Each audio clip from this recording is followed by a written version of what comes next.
আমি যদি ডক্টর না হই তাহলে আমি কেন ঢাকা মেডিকেলে যাই বসবো?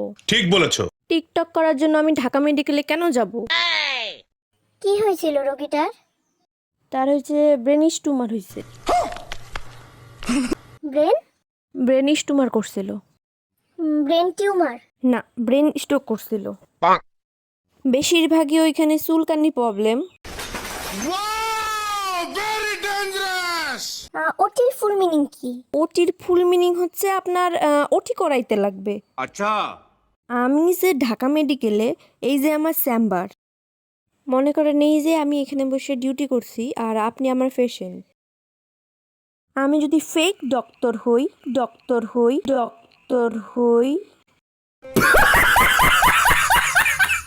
কতদিন ইন্টার্নের সময়টা থাকে? সেটা মাথার ব্রেনের উপরে ডিপেন্ড করে। आप कहाँ थे ज्ञानी बाबा? মাথার ব্রেনের উপর ইন্টার্নের সময় নির্ধারণ হয়? अरे एरा कारा কোত্থেকে এলো? আপনার কিন্তু হাত কাঁপছে আপু। হ্যাঁ, তা তো অবশ্যই। হ্যাঁ, তা তো অবশ্যই। আপনার ডাক্তারি পড়ার খুব শখ ছিল তাই না? হ্যাঁ, প্রচুর শখ ছিল, বাট সেই শখ থেকে কি তাহলে এরকম নাটক করলেন? না, আমি কেন নাটক করতে যাব? ওয়াই?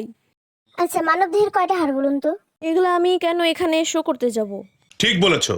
এখন আপনার কি চাওয়া? যেহেতু আমি অনেক কষ্ট করে, অনেক পড়াশোনা করে এই পর্যন্ত আসছি, অনেক স্যাক্রিফাইস করে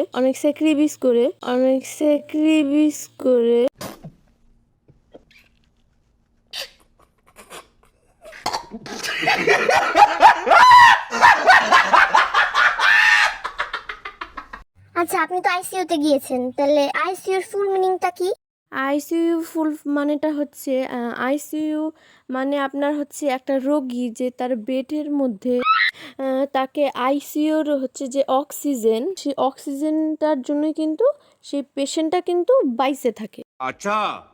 যেমন হচ্ছে সে সুইসাইড করলো, দেন হচ্ছে তার জন্য তার লাইফ আইসিইউ, তো তারপর হচ্ছে লাইফ সাপোর্ট, তো এগুলো তার জন্য ভেরি প্রয়োজন।